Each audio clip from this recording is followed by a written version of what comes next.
Bossemar, bonsoir. Mon frère Clayton, j'espère que ça va. Miakus, bonsoir.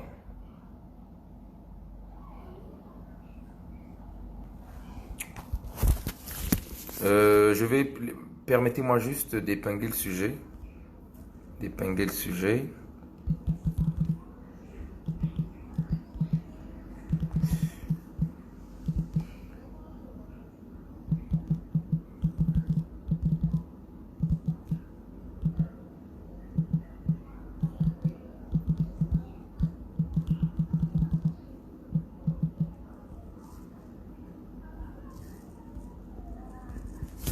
Alors, bonsoir à tous, j'espère que vous allez bien. Et pour ce soir, avant d'évoquer l'intervenant de ce soir, j'aimerais bien revenir sur l'intervenant d'hier, Monsieur Dominique Berry, une brillante intervention. Et Monsieur Dominique Berry nous fait l'honneur d'intervenir le plus souvent dans ce live, dans les prochains lives, les futurs lives, si le temps nous donne cette opportunité. Alors, Monsieur Dominique Berry viendra intervenir sur certains sujets, certains thèmes, afin d'accompagner grand nombre d'entre nous, je sais pas, hein, dans... Oui, Clayton. As-tu enregistré le live? J'espère que tu me l'enverras sur WhatsApp. Et donc, je disais, Monsieur Dominique Berry est prêt à revenir sur le live afin de, de développer certains thèmes, hein. Et chacun de nous prendra pour son compte. Donc, il a déjà cette gentillesse et cette humilité de revenir dans ce live la semaine prochaine. Alors, aujourd'hui, nous allons parler du notaire. L'intervention du notaire dans la création et dans la vie d'une entreprise. C'est super important parce que hier, il y a certains aspects techniques développés par Monsieur Berry que l'on ne saisissait pas avant le live de Monsieur Berry. Mais aujourd'hui, on a un notaire qui viendra évoquer avec nous certains aspects du notariat utiles ou qui impactent dans la vie d'une entreprise, dans le développement d'une entreprise et notamment l'intervention du notaire dans les prêts bancaires. Alors, sans plus attendre, nous sommes 55, 56. Sans plus attendre, nous allons inviter Monsieur Arsène Yoka Genji, qui est clerc de notaire, et il viendra nous édifier sur pas mal de questions. Pas seulement sur le notariat, mais sur certains aspects de la sociologie congolaise. C'est un ancien de la diaspora. Il a fait ses études en France comme moi. Il a décidé de rentrer comme moi, à ses risques et périls, et il nous racontera quelques anecdotes croustillantes. Alors, je vais juste demander à Monsieur Arsène, est-ce qu'il est connecté? Oh, c'est un monsieur sérieux, il ne peut qu'être que... Genji, est-ce qu'il est connecté?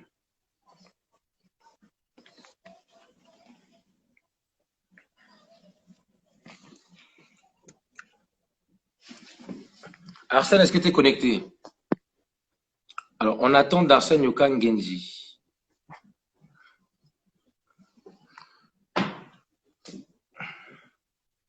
Arsène Yoka Genji, j'espère que ton Wi-Fi il est bon. Oui, c'est le parent du prophète. C'est le parent du prophète.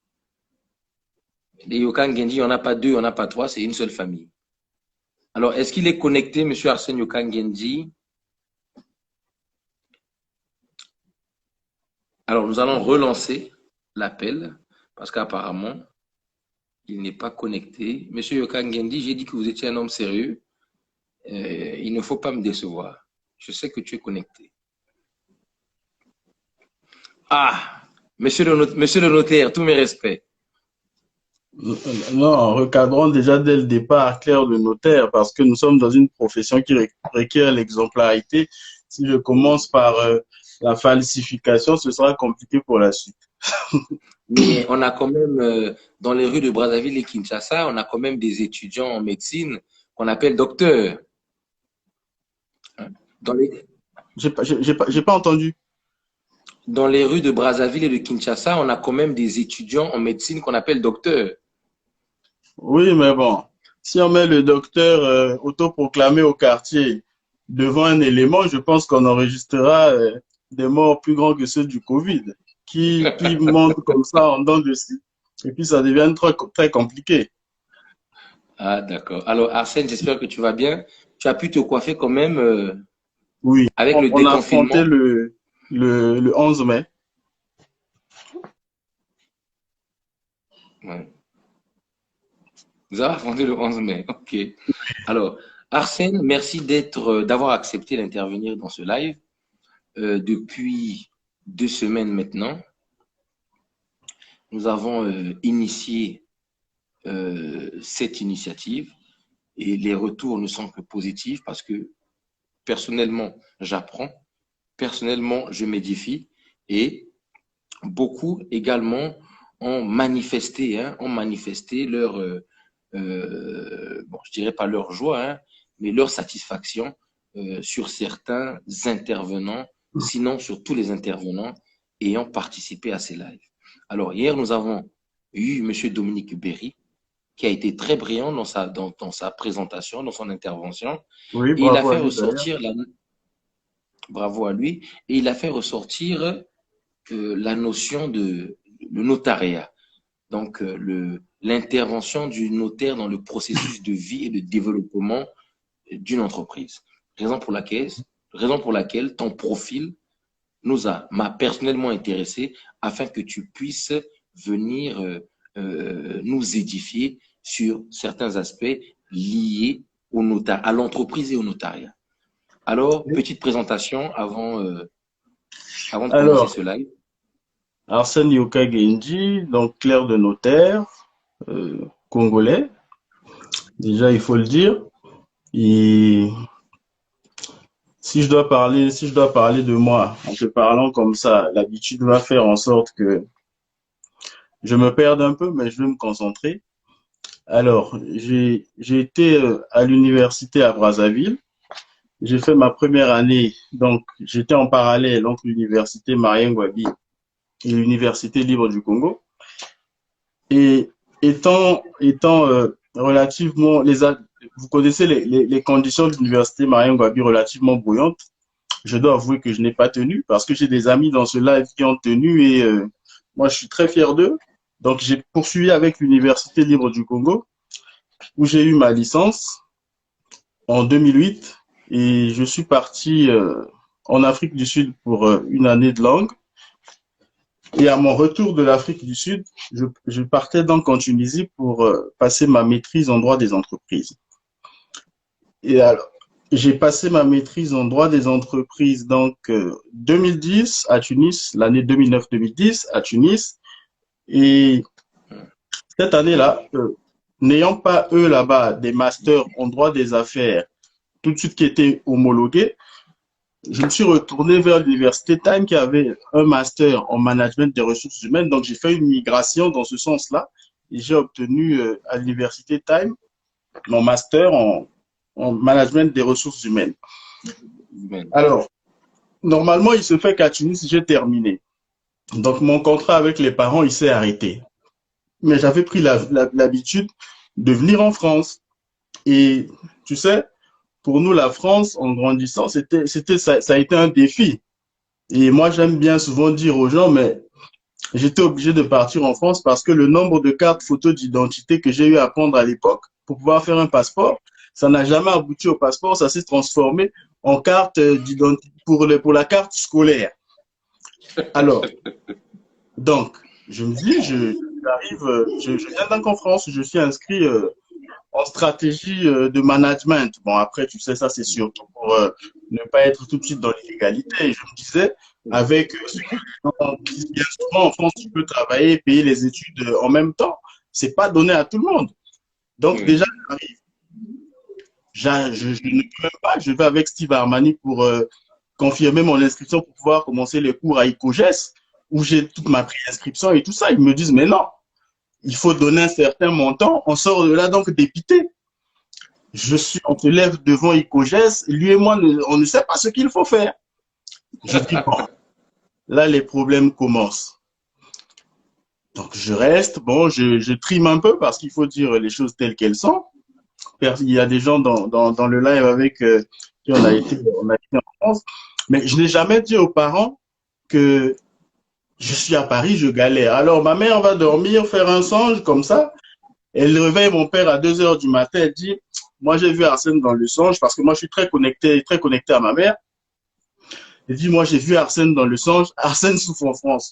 Mais mon père, il m'appelle, il est midi. Mais je dis, impossible. Je peux pas avouer.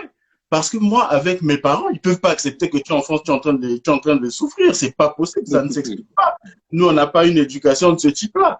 Il s'assura, hey, monsieur, tu arrêtes de faire honte aux gens, tu rentres à Brazzaville. Donc, il m'appelle, il comprend pas. Il se dit sans doute que je travaille puisque je ne demande pas d'argent. Pour moi, le fait de dire aux parents que j'avais besoin d'argent, c'était commencer à rendre compte de qu'est-ce que tu fais exactement là-bas. Oui. Tu comprends? Donc, je prends sur moi. Et en prenant sur moi, ça m'a fait passer par plusieurs galères. Donc, notamment, je suis arrivé, j'ai vécu à Grigny à l'époque. D'ailleurs, quand on attaque le train de Grigny par des voyous, ça a même fait la une de 20 heures. Je suis dans ce train-là. Il est 23 heures. J'en rigole aujourd'hui. Mais déjà, de cette époque-là, je me dis, j'habite à Grigny parce que je n'ai pas d'endroit où partir. Tous les jours, on est dans le risque perpétuel avec les CRS à la gare et tout ça. Bon, mais je supporte, je prends sur moi. Alors, le temps il passe, je reste 1 an à Grigny et je pars de Grigny. Le jour où je pars de Grigny, c'est un fait relativement insolite. Je pars pour habiter chez mon ami Olivier. On sort, on va en boîte, on va en boîte et donc moi le matin je rentre pas et puis je suis resté chez Olivier 4 mois. Parce que Grigny, ça commençait à devenir tendu. Bon, j'étais quasiment seul à la maison. Le grand frère qui m'hébergeait aussi, il n'était presque jamais là. Donc c'est compliqué. Alors, difficile. Je pars de chez Olivier, qui à l'époque, Olivier a un coloc ivoirien qui dit, mais non, parce que à l'époque où nous sommes avec Olivier seul, Olivier me donne une chambre puisqu'il a 2 appartements. Quand son coloc arrive, le coloc dit, ah, mais moi, je pensais que on devait être 2 dans l'appartement. Si nous sommes 3, l'appartement, il coûte 1 200 €. Donc, même celui qui dort au salon doit payer 400 €. Je dis, ah, moi, si les gens arrivent, je me réveille le premier, puis je paye le même montant que vous. C'est pas possible. Tu vois? Tu dors au salon et on veut te faire payer le même montant. Donc, ceux qui dorment dans au salon, tu n'as pas d'intimité. Oui. Donc, on veut me faire payer le même montant que ceux qui dorment et se réveillent à leur guise. Donc, je réfléchis. Je suis sur le point de trouver un studio à Orléans. J'ai des propositions. C'est Merveille Moukassa qui, à l'époque, je mets entre guillemets, a été un peu étourdi. Il avait fait la demande de son passeport, de son visa pour aller à Londres. Alors, ça fait que il s'est dit qu'on lui avait donné un refus. Alors, attends. Je suis KO. Je suis avec Merveille Moukassa dans le centre commercial de Noisy-le-Grand. J'ai son passeport entre mes mains. Je fais comme ça, lui il est rentré à la poste, je pense. Et quand je regarde, je dis, mais attends, Merveille, il a dit qu'il n'a pas eu de visa. Est-ce que le visa de l'Angleterre, est-ce que c'est une vignette comme ça? Alors, c'est une vignette de ce type-là? Bon, on en rigole, Quand il ressort, je lui dis, bah tiens, j'ai une surprise. Bon, je montre donc le passeport. Lui-même, il n'en revenait pas. Il partait à Londres. Et moi, je lui dis, ah, mais moi, je vais aller à Orléans parce qu'il faut que je m'installe à Orléans, à Paris. Ah, c'est trop compliqué. S'il faut trouver un appartement là, moi, je peux pas prendre un truc au-dessus de 300 €. Mais eux tous, ils ne comprenaient pas. Mais pourquoi tu n'appelles jamais le pays pour demander l'argent? Je dis, non, je peux pas demander parce que moi, il va falloir que je puisse justifier. Tu sais, on a des parents particulièrement. Moi, j'ai un père à qui il faut tout expliquer en termes d'argent. Ça sort pas comme ça. Donc, Merveille me dit, non, viens à la maison. Et je suis d'ailleurs très reconnaissant. Je suis resté chez Merveille 5 mois. Au salon ou bien il a quand même mis dans les conditions? Non, lui, là, je dormais avec lui. Il avait un truc de 2 pièces. Sa sœur était dans une autre chambre et puis lui, on était dans l'autre chambre. Donc, du coup, je dormais avec mon casa. Comme ça, on a avancé, on a avancé. Bon, après, le temps est passé. 2014, on rentre là en 2014. On prépare, je crois qu'on se retrouve tous à Brazzaville l'été 2014. Personne n'est prédestiné à rentrer. Et dans les petites farces encore, moi, je travaille sur cette période-là de jusqu'à 2014. Un monsieur qui n'a pas de maison en France, mais je vais au Congo. J'ai 42 chemises. Entre façonnables, Vicomte Arthur, MacGregor. Mais aujourd'hui, on en rigole. Je dis, ah, mais vraiment, ça aussi, c'était quoi? Je suis allé, j'avais 42 chemises, j'ai laissé 33 chemises à Brazzaville. Je suis rentré à Paris avec 9 chemises. Bon, voilà, le temps est passé. Et c'est dans ces conditions-là que je vais donc habiter à Bourges. Je vais donc habiter à Bourges. Et puis quand je vais à Bourges, moi j'ai forcément besoin d'avoir un diplôme français. Je m'inscris en communication. Là-bas aussi, je finis pas parce que je tiens pas. Là où je commence à travailler Mais Arsène, tu trouvais l'argent où pour acheter les 42 chemises? Non, mais je te dis, j'ai bossé là. Tu vois, la période où j'étais chez Moukassa, il est là. Il sait, j'ai bossé la période là. Tu as investi dans les chemises? Je vais à Brazza, je reviens. Non, c'était pas un investissement. Tu sais, les bonnes affaires, souvent on est tenté. On ne sait pas que l'argent est en train de partir. Alors, il arrive donc, je vais à Brazza, je reviens. Je décide maintenant d'aller du côté de Bourges. Je suis à Bourges, je reste là-bas, je prends une inscription dans un truc de communication et en même temps, je commence à travailler dans un truc de communication à Paris. Et quand je me retrouve à travailler dans un truc de communication hors média à Paris, c'est dans quelles conditions? C'est que je travaille pas tous les jours. Les gars, ils appellent souvent, bon, moi, je voulais être à l'aise, hein, parce qu'il y a un vieux qui m'avait dit, oh, mais non, faut que tu peux pour toi faire la préparation de commandes, c'est tellement facile, et tout ça, c'est de l'argent facile. Moi, je l'ai cru dans un premier temps. Je te dis que je suis resté 10 jours dans un entrepôt. J'ai dit non, non, non, non, c'est trop compliqué. Moi, j'ai trouvé trop compliqué parce que quand on est arrivé à la pause, il y a un entier qui venait écouter, il y a un kit là qu'on donne dans les entrepôts là. Lui, il vient écouter qu'on n'est pas encore arrivé à la pause. Moi, je suis à 450 colis. Lui, il dit qu'il a mis 250 colis sur les primes. J'ai dit, ah! Donc, le gars, là, on va aller en pause. Moi, je suis à 450 colis et lui, il a mis 250 colis. Mais ça, c'est pas mon boulot. Je peux pas. Je suis dépassé. Je sors de là. Je réfléchis. Et à l'époque, quand je suis en train de travailler là-bas, je n'ai pas encore mon appartement du côté de Bourges. 18 heures, je termine. C'était du côté de Vissou que je travaillais. Et je dois rentrer. Je me souviens que je suis chez un ami de circonstance. Je suis chez un ami de circonstance qui me dit, ah, mais vraiment, je sais pas, tu peux pas appeler un de tes frangins. Moi, à 22 heures, je vais recevoir une go. Valérie, il fait froid, je suis à Antony assis, je sais pas où je vais partir. Attends, le gars t'a dit que tu dois libérer parce qu'il doit recevoir une. Non, il m'a dit, non, rentre un peu tard ou si tu peux dormir ailleurs parce que moi, je vais recevoir une go. La go va venir. Il est 22 heures, je sais pas où partir. Je suis debout à la gare d'Antony. Je suis en train de réfléchir. J'appelle Merveille Moukassa, je crois que son téléphone répondeur. Bon, je réfléchis. Je me dis, bon, qu'est-ce que je fais? Et le frangin, là, me rappelle, 22 heures, il me dit, oh, mais tu as eu un frangin où tu peux dormir? Je dis, il est noté. Transport pour partir. Il me dit, oh, mais non, mais viens à la maison, ça ne sert pas. Moi, je croyais que tu avais trouvé, tu aurais dû me dire plus tôt. Donc, j'arrive et je viens donc là. Et tout de suite, quand on a terminé, bon, donc moi, je m'installe à Bourges. Après, vous avez remarqué à un moment, moi, j'ai disparu de Paris, je suis allé là-bas.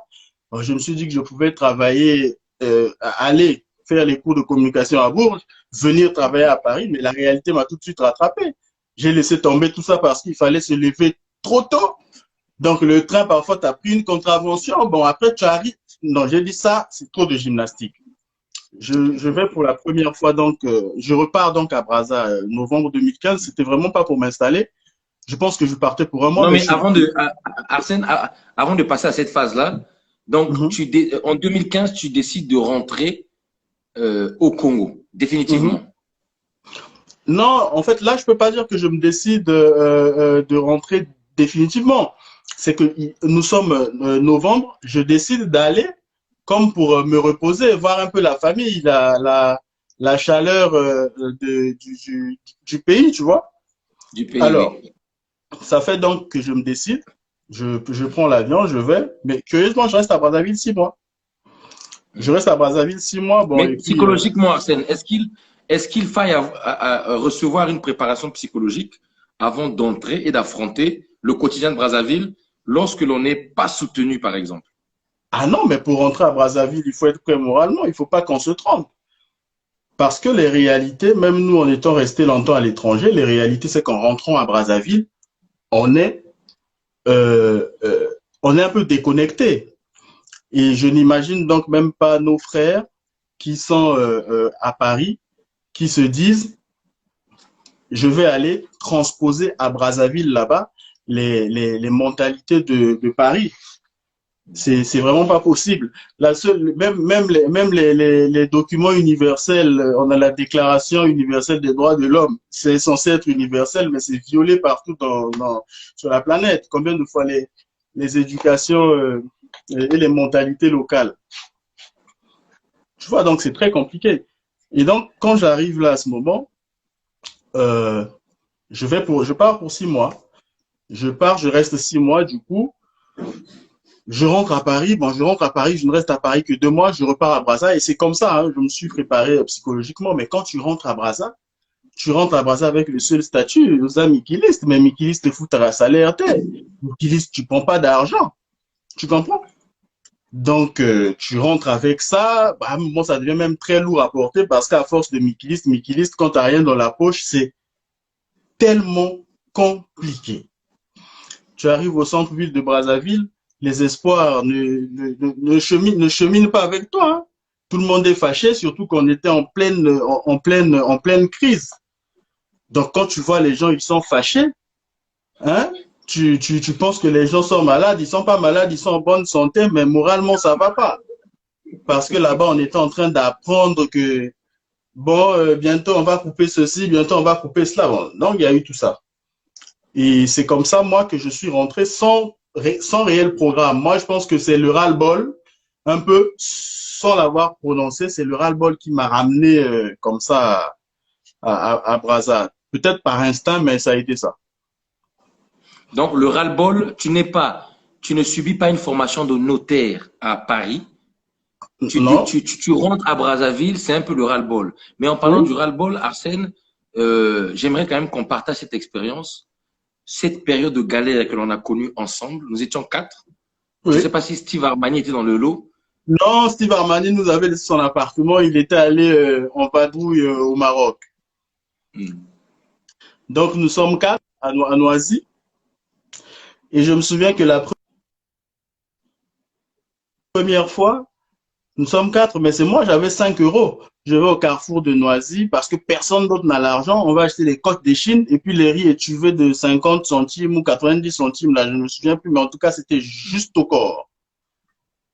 Donc, on arrivait, on mangeait comme ça.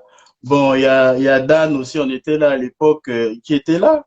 Bon, lui, Dan, pour savoir qu'il avait un peu d'argent, c'était juste sa bagagerie. Lui, tant qu'il avait là, on ne mange pas ça. Enzo a tous ces mensonges, toutes ces théories du soir qu'il nous racontait là, mais on avait faim. Donc, c'est compliqué. Moi, j'ai encore tout ça en mémoire. Après, c'est vraiment ça. Donc, après avoir terminé ça, Tu je décides pense de qu'on rentrer est. au Congo. Alors, parle-nous un peu du déclic. Comment tu es rentré, comment tu es rentré dans le monde du notariat? Alors, déjà, pour rentrer dans le monde du notariat, il faut être juriste. Moi, j'ai une maîtrise en droit des entreprises. C'était sans doute un chemin dédié. Mais lorsque j'arrive à Brazzaville, je fais du droit à la base pour être avocat, parce que mon grand-père est avocat. Je veux donc être avocat. Et comme ça, pour quelques raisons personnelles, bon, je décide de ne plus l'être. Mais sinon, j'étais fixé à l'idée de ne rester que dans des professions libérales. Alors, Mais avant, je veux parler de, je vais, pour vous être huissier, je sors un épisode où je trouve un stage à Bourges dans le cabinet d'huissier d'une dame qui a des origines arabes.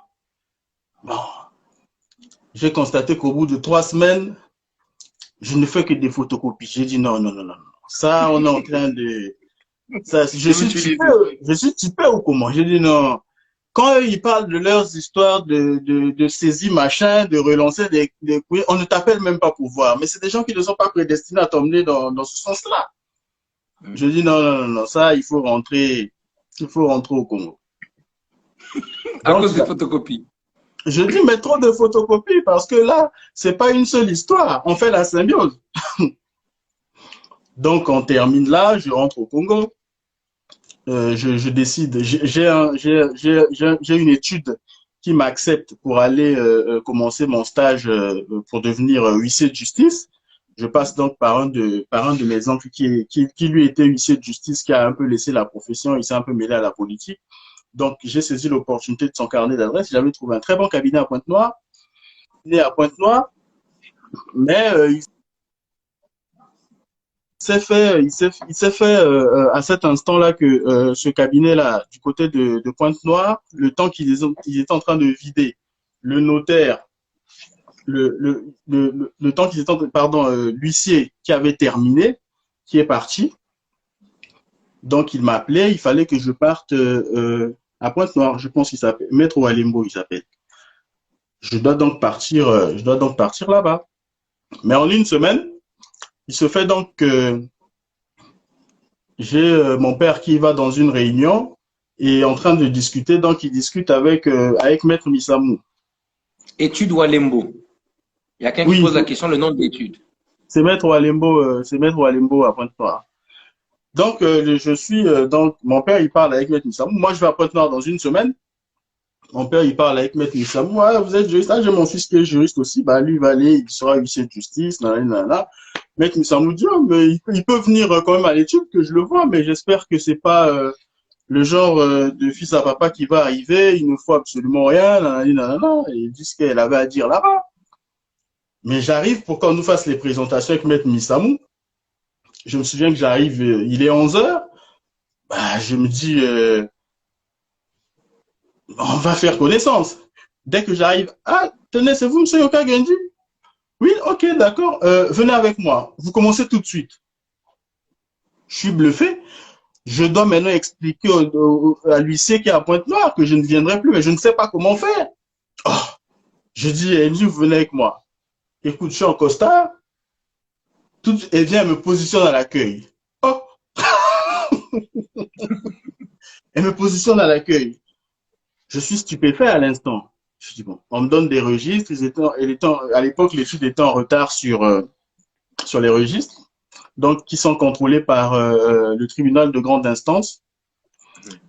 Nous sommes en 2017, là, nous sommes en 2017 quand je parle, juillet 2017, mais ils sont en retard depuis 2014.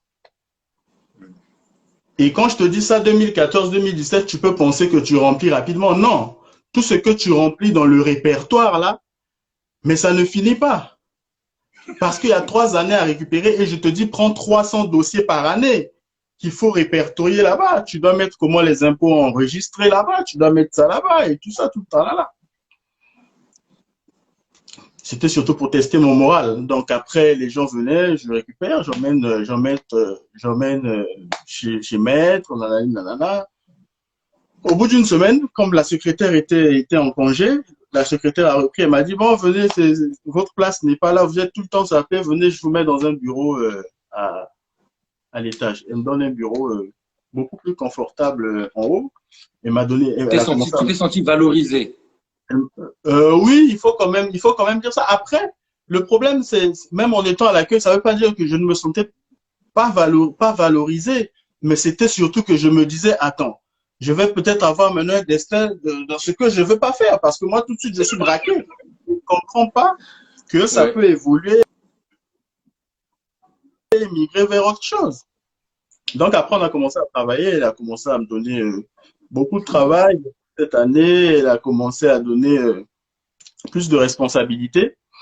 Parce que moi, du notariat, c'est là-bas que j'ai tout appris, hein. J'ai tout D'après, oui. appris.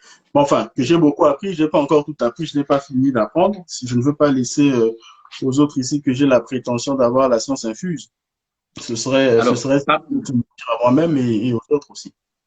alors, parlons de tout ça, Arsène. Quel est le rôle d'un notaire? La présentation du notaire, brièvement. Brève présentation du notaire et son rôle. Alors, bon, déjà, le notaire, c'est un officier ministériel qui est nommé par le ministre de la Justice. Et donc, lui, il a pour mission d'instrumenter des actes dans le droit immobilier, droit de la famille, droit des entreprises. Ça, c'est ce qui se fait couramment chez nous, hein. Parce qu'ailleurs, ça s'étend, ils ont le droit rural, ils ont tout ce qu'ils ont là-bas. Bon, ici, enfin, j'ai envie de dire. Et donc, nous, on se limite à ça. Et le notaire, lui, son rôle dans tout ça, c'est de pouvoir authentifier les actes. Parce que les actes du notaire, ils ont une force judiciaire. Et si les gens ils ne savent pas, les notaires, ils ont besoin d'être minutieux parce que l'acte du notaire ne se dénoue qu'au tribunal une fois qu'il est enregistré. Donc, après, le notaire, il a aussi son rôle de conseil pour les usagers. Et encore, voilà, son rôle aussi, c'est d'être impartial et surtout tenu au droit de réserve. D'accord. J'ai envie de dire Alors, secret Ars- professionnel, c'est quasiment la même chose. c'est très professionnel. Bon, quand on parle d'enregistrement des actes, les Mhm. frais des notaires sont généralement considérés comme étant élevés. Il y a un peu ce fantasme autour des prix et des tarifs. Oui, j'ai envie de D'aucuns dire pensent même que les fantasme. notaires sont pour la plupart véreux. Bon, j'ai envie de, bon, véreux, ça, le mot, je te le laisse, mais fantasme, j'ai envie de dire oui ou non. Oui ou non, pourquoi? Parce que le notaire, c'est un peu comme le porte-parole d'un gouvernement dans la situation que je décris là. Parce que s'il ne faut se limiter qu'au notaire, le notaire, il ne prendrait que les frais d'acte, que ses frais d'acte. Mais lorsqu'on met les frais de notaire et que ça englobe l'ensemble des autres frais, il ne faut pas ignorer que le notaire, c'est un collecteur d'impôts pour l'État. Donc, du coup, dans ces factures-là, il y a donc tout ce que vous mettez comme vos taxes et tout ça qu'on a sur toutes les lignes. Sinon, le notaire, lui, il a ses frais et à côté, le reste, c'est pour les impôts.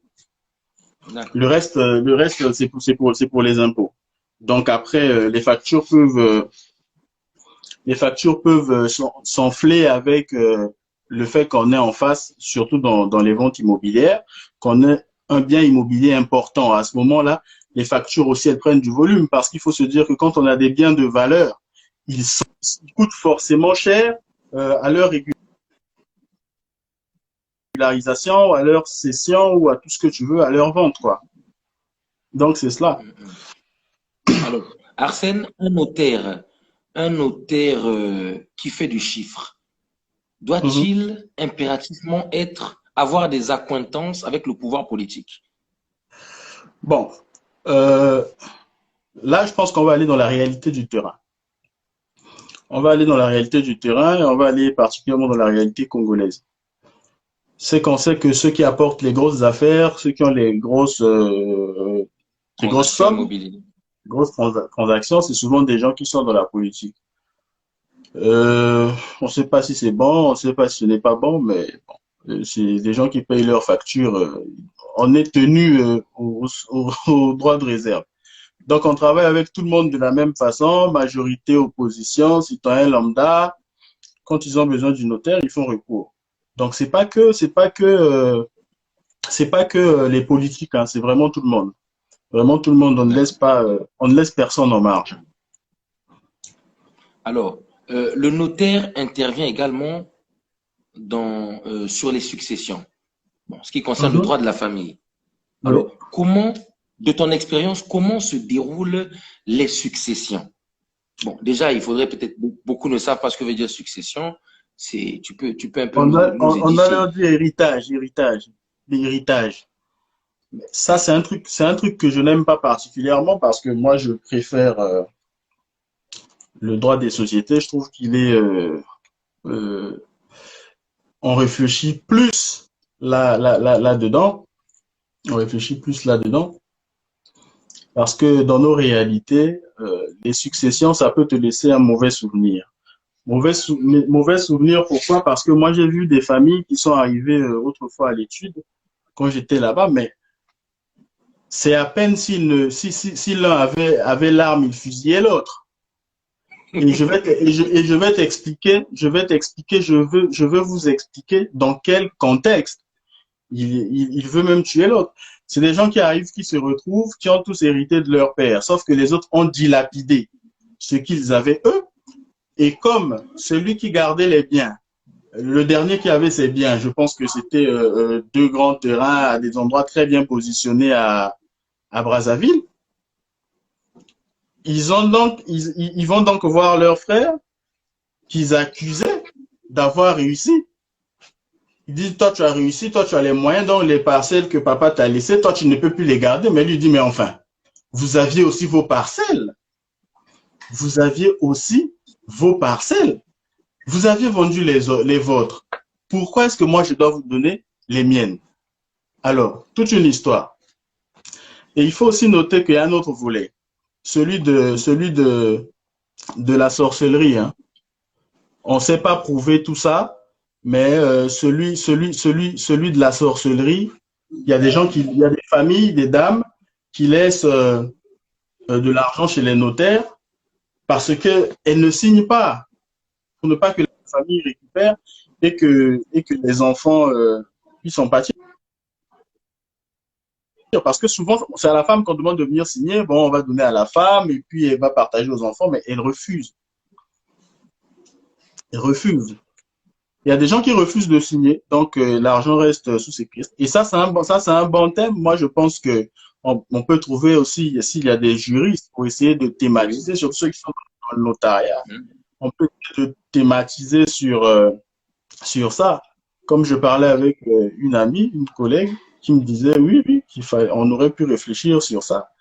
Héritage et sorcellerie, tout ça, il fallait réfléchir. Il fallait réfléchir. Mais ce sont des faits sociaux, c'est triste, mais voilà, c'est ça. Et ça se passe généralement mal. Ça se passe généralement mal. Parce que. Les successions au Congo. Oui, ça se passe très mal. Ça se passe comme tu vois au quartier, là même dans les études, c'est comme ça que ça se passe. Hein. Il y a déjà eu des bagarres à l'étude où deux frères et sœurs, ils se sont poignés, ils se sont donnés jamais devant moi, Samaï, mais il y a déjà un qui tient, genre, tout non, hein, on est dans le bureau des gens ici, on va régler ça dehors. Tu vois? Il y a des menaces. On profère des menaces. On profère des menaces. Je lis un commentaire là en passant, je vais te dire, il y a Rolex qui dit, il y a les conseillers patrimoniaux qui sont là pour conseiller les particuliers. Je sais pas quel particulier toi tu as vu, hein, Rolex, mais je te dis que moi, j'ai travaillé avec quelqu'un qui a beaucoup de pédagogie. Je ne sais pas si on peut faire mieux. Moralement que ce type-là, je ne sais pas si on peut faire mieux. Donc, c'est pas simplement parler aux gens. Les gens, quand ils sont déterminés, ils peuvent faire tout et n'importe quoi.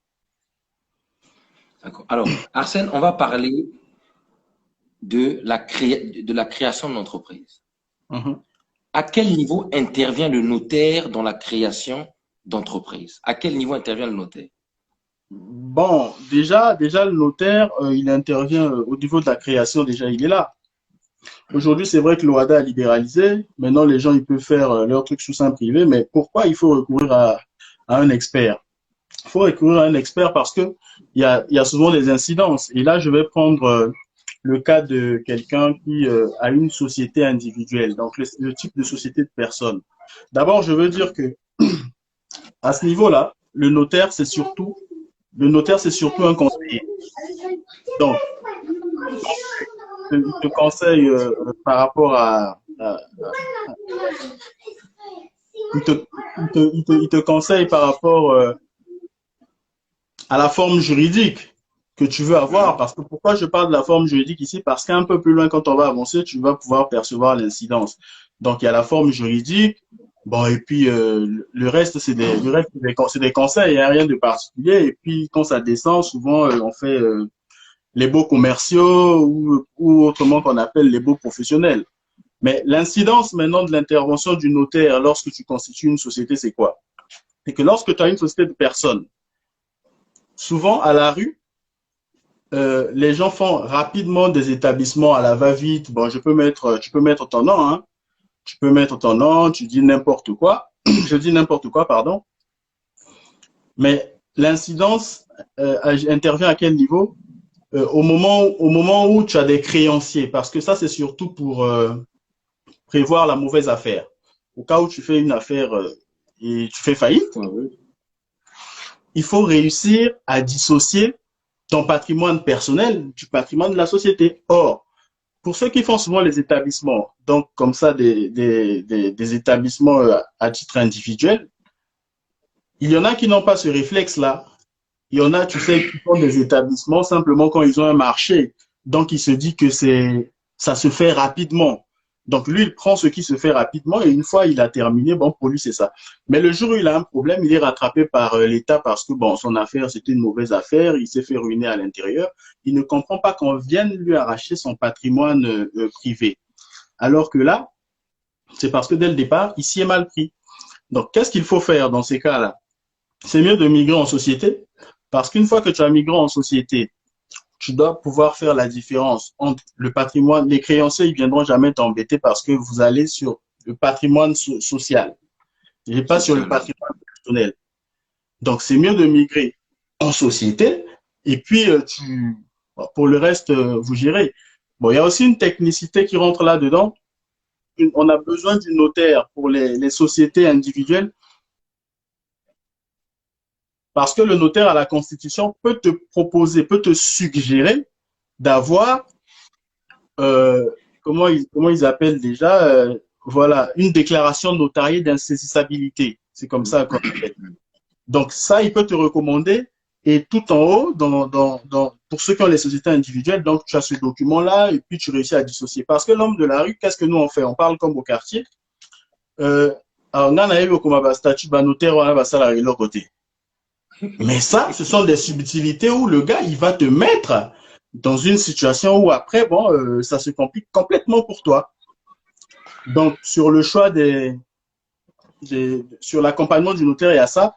Et puis, il y a aussi les changements qui surviennent en cours de vie de l'entreprise. Les questions, c'est à la fin. Gardez les questions pour la fin, s'il vous plaît. S'il vous plaît, pour les questions. Alors, donc, j'ai perdu un peu le fil des idées. Donc, je disais les changements qui surviennent au cours de la vie de l'entreprise. On peut avoir des augmentations de capital, on peut avoir des cessions d'actions, on peut avoir aussi plus loin des transmissions, par exemple, dans le cadre familial et tout ça. Mais tout ça, c'est encadré d'une certaine manière. C'est encadré d'une certaine manière. Donc, quand vous allez rédiger les statuts, il vaut mieux, c'est vrai que l'OHADA autorise à toutes les personnes qui ont une certaine connaissance de pouvoir rédiger comme ils veulent, y mettre leur capital là-bas. Mais le notaire, c'est quoi? Le notaire, c'est la sécurité juridique. Donc, au moins, tu sais que de ce côté-là, tu es couvert. Alors, Arsène, comment se fait l'intervention du notaire dans le processus d'emprunt bancaire? Bon alors, le notaire, il intervient plutôt au centre. Parce que souvent, les gens, quand ils viennent faire quand ils viennent constituer leur société ou encore quand ils vont prendre leur prêt, là, ils s'accordent, hein. Eux, ils viennent déjà avec l'élément de gage qui est bien souvent le titre foncier ou bien ils viennent avec le titre foncier, ils s'accordent là-bas. Et nous, ce qu'on reçoit, c'est souvent des projets d'actes, des banques qui arrivent et nous, soit on corrige, soit on reçoit en dépôt. Soit on reçoit en dépôt, c'est que ça. Hein. Nous, on n'a pas de démarche particulière qu'on fait, qu'on s'immisce et tout ça. Non, non, il n'y a pas ça. On intervient qu'à ce niveau-là. Oui, souvent les usagers trouvent leurs arrangements avec la banque. Alors, Arsène, as-tu déjà créé une entreprise, une activité depuis ton retour au Congo-Brazzaville, ton pays d'origine? Bon, oui, c'est vrai que Alors, excuse-moi, je réponds rapidement. Dès lors, sinon on va se perdre. Oui. De leur recevoir en dépôt, c'est en fait que quand les actes viennent de l'extérieur, et qu'ils sont ramenés auprès du notaire. Donc, ils sont conçus à l'extérieur, ils sont ramenés auprès du notaire pour l'authentification, en fait. Donc, c'est ça qu'on appelle euh, prendre en dépôt. Oui. Alors, donc, oui, pour l'entreprise, oui, oui. Bon, j'entreprends. Moi, c'est peut-être pas le volet que j'aurais voulu mettre en avant.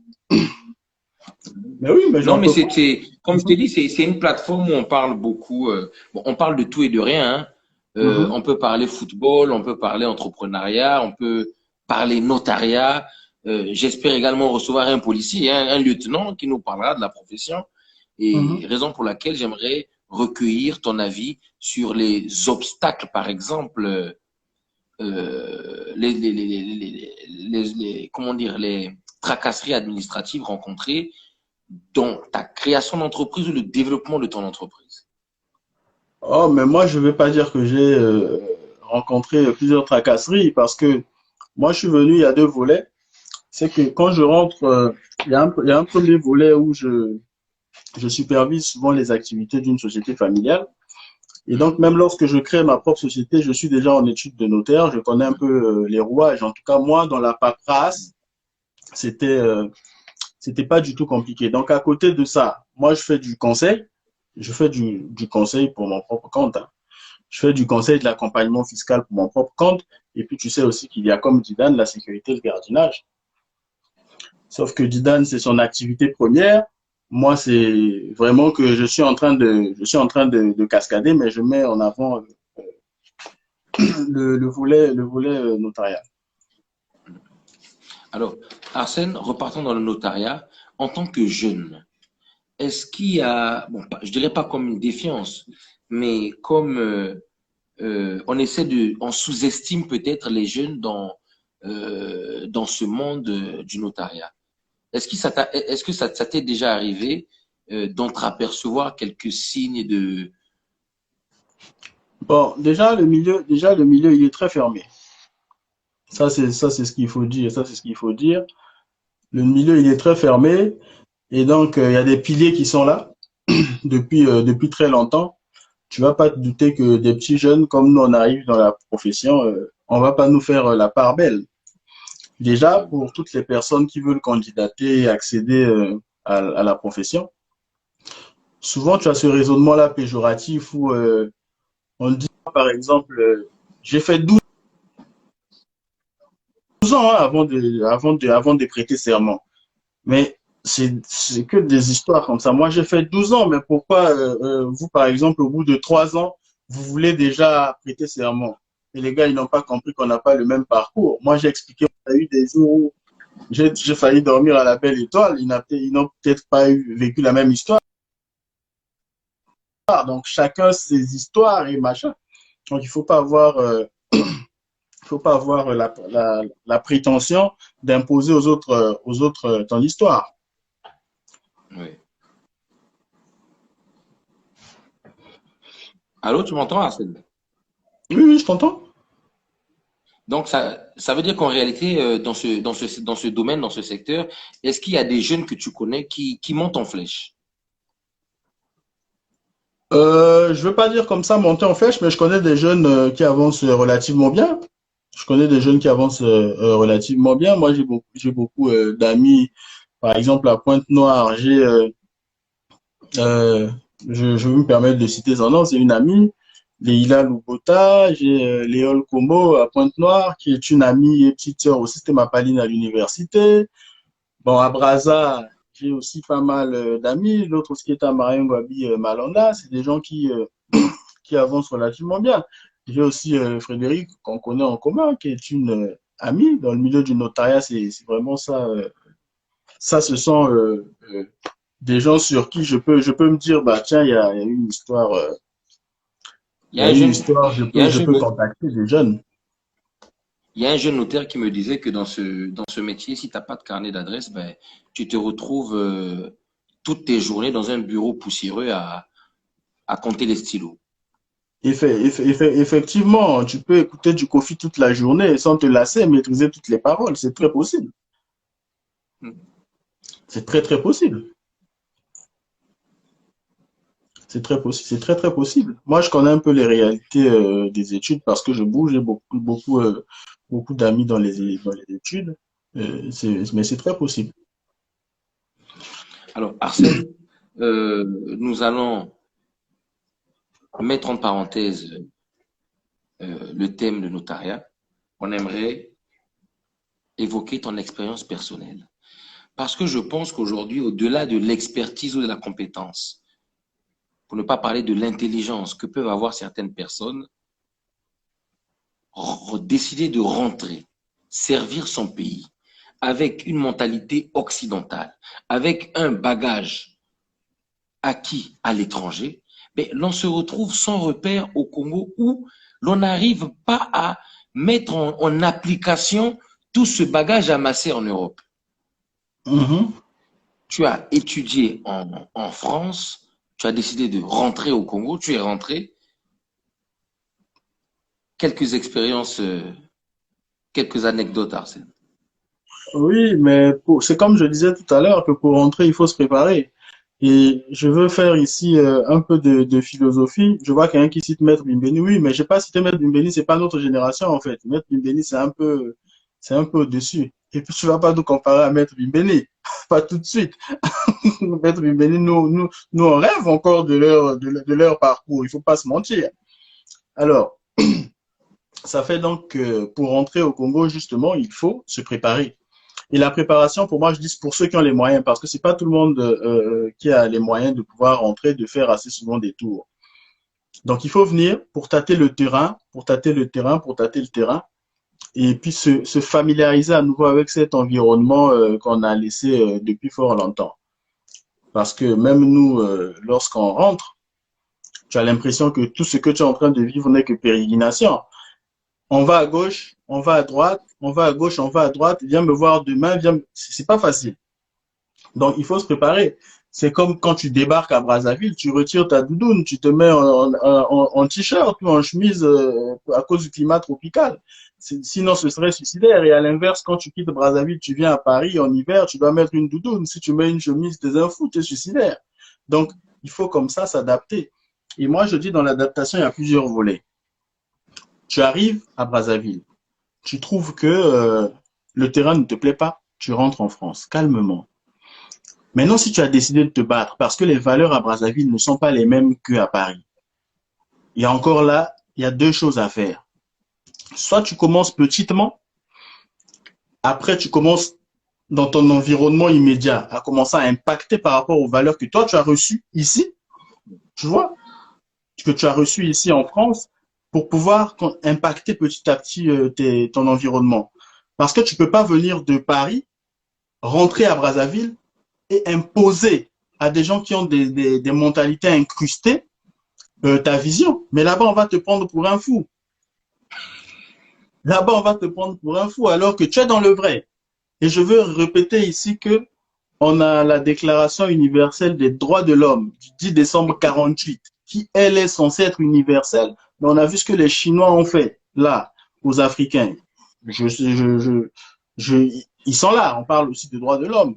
On voit aussi comment il y a tout ça. Donc, il faut se préparer moralement. Il n'y a rien qui soit mieux que la préparation.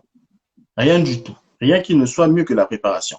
Après, il y en a aussi qui ne veulent pas rentrer. On ne condamne pas, il faut respecter les choix des autres. Mais ceux qui veulent apporter, moi, je pense qu'ils doivent essayer de se mettre dans une philosophie. Là, c'est vraiment du partage, hein, sans aucune prétention de penser que on est en train d'expliquer magistralement aux autres ce qu'ils ont à faire parce qu'on a la science infuse, parce qu'on est un cran au-dessus. Non, non, pas du tout. C'est vraiment la réalité. Si tu veux pas lire le Congo, autant te préparer en arrivant que d'arriver et puis de te dire que mais je suis rentré là, le gars m'a demandé de l'argent pour faire avancer tel dossier. Parce qu'en réalité, au Congo, ce qui est moins cher, c'est même ce qui est le plus cher. Tu as vu, on avait mis les passeports, c'était gratuit, mais on payait même maintenant cher. Donc, la césarienne, là, on dit que c'est gratuit, mais c'est même devenu très cher encore. Après, je pense, bon, peut-être qu'ils ont remis quelque chose, un montant. Au Congo, tout ce qui est de droit, tout ce qui est logique, tu vas pas comprendre que tu dois le payer, alors que c'est ton droit. C'est malheureux de le dire. Et si tu refuses de payer, ce sont des réalités vis-à-vis. Et si tu refuses de le payer, Arsène? Mais est-ce que tu sais qu'un planton au Congo peut s'asseoir sur un dossier important? C'est toi qui as plus à perdre. Tu es pressé, c'est urgent. Et ne crois pas que quand ça va arriver, on va le faire quoi que ce soit. Non, non, pas du tout. Pas du tout. Il peut venir, il dit à le chef peut l'engueuler même devant toi. Il dit, lui va lui dire, non chef, il était indiscipliné. Il va dire quoi? Donc il faut arriver, essayer d'abord de s'installer et puis commencer à changer dans son environnement immédiat. S'il y avait un gars qui se faisait soudoyer tout le temps, dis non, pourquoi tu fais ça? Ne fais pas ça parce que si tu fais, en fait, tu dois présenter les avantages et les inconvénients. Arsène, tu veux présenter les avantages et les inconvénients à quelqu'un qui a faim? Mais il est autour de toi. Il faut croire qu'à un moment, il peut être impacté. Il faut croire qu'à un moment, il peut être impacté. On peut avoir connu des gens qui ne sont pas propres du tout. En restant avec des gens qui sont propres, ils s'adaptent. Pourquoi ça ne peut pas être pour le comportement? Pourquoi ça ne peut pas être pour le comportement? Est-ce que tu trouves normal? On est vraiment dans la réalité du terrain. Hein. Moi, j'ai déjà suivi des policiers qui sont en train d'arrêter quelqu'un. Mais tout de suite, il a arrêté quelqu'un, il ne demande pas les papiers. Et tu sais ce qu'il dit tout de suite? Tu vois qu'on est dans un monde là où toi-même, tu n'arrives pas à comprendre. Tu n'arrives pas du tout à comprendre. On est peut-être en train de tomber du côté obscur, mais je pense qu'il y a encore du monde qui peut faire en sorte qu'on revienne du côté de la vertu. On reste optimiste comme Dominique Mbéry hier. Oui, éternellement, éternellement. Alors, Arsène, dans l'obtention des résultats, parce que vous êtes soumis en tant que notaire, il faut des résultats. Mais vos résultats passent par une meilleure relation avec les administrations avec lesquelles vous travaillez. Oui, notamment les impôts principalement. Et puis on a le greffe, ça c'est immédiatement. Oui, souvent ça c'est les administrations publiques qu'on fréquente tous les jours. Comme tous les jours. Et on sait tous que une relation s'entretient. C'est comme une plante, il faut l'arroser. Alors, comment entretenir cette relation? Comment garantir la fluidité de tes rapports avec telle ou telle administration? Mais non, mais la réalité, c'est que toi, tu vas même loin. Nous, on essaie de rester pudique quand on arrive dans les administrations, mais ce sont plutôt les vieux qui sont rodés. Et le problème du Congo, c'est que tout le monde se connaît. Donc, une fois que tu arrives, oh, fiston, mais déjà, quelqu'un, quand il t'appelle par fiston, les gens de France vont se dire que moi, j'arrive dans une administration, tu dois m'appeler par monsieur. C'est faux. Un gars qui t'appelle par fiston que tu as toujours vu en famille ou comment tu vas commencer à dire papa comment. Autant le gars, il peut te débloquer une situation urgente parce que ceux qui travaillent, qui travaillent dans le notariat, ils savent que souvent il y a des dossiers urgents parce qu'il y a des gros clients. Il peut dire il n'a pas son dossier aujourd'hui, il claque la porte de l'étude. Mais moi, quand c'est de ma responsabilité, ça retombe sur moi. Tu vois? Donc, quelquefois, tu rentres là, le gars, il te dit le chef n'est pas là, il faut revenir signer demain. Mais entre perdre le truc et que ça tombe sur toi, parce que toi, tu as un salaire aussi que tu dois. Tout de suite, tu es tenté de dire, ah, vieux, je vais t'acheter la carte. Il faut que ça passe. Tu comprends? Quelquefois, on se retrouve dans une posture difficile parce qu'on veut sauver les meubles. Et toi, tu vas me dire, tu reçois le dossier d'un gros client, tu vas dire, moi, je ne vais pas payer. Mais moi, je vais expliquer quoi à la patronne? Alors que la patronne me dit, pas de corruption sur le terrain. Même les gens qui demandent les cartes là, vous ne donnez pas. Mais la patronne assise dans le bureau, quand le client va partir, c'est toi qui vas subir. Tu vois? C'est pourquoi je dis commencer par changer dans son environnement. Après, lorsque vous habituez avec ces gens-là, souvent, c'est lui aussi, il peut te voir. Oh, mais Cadet, comment? Fiston, comment? Mais le carburant. Oh, mais quoi? Tu es à pied, tu es en taxi, bien comment? Non, mais le carburant. Mais dans notre éducation, à un aîné, on ne dit pas comme ça, non? Attends, Arsène, Instagram, j'aime bien cette partie, mais Instagram va couper le live, je vais couper et tout de suite relancer. À tout de suite. Ok.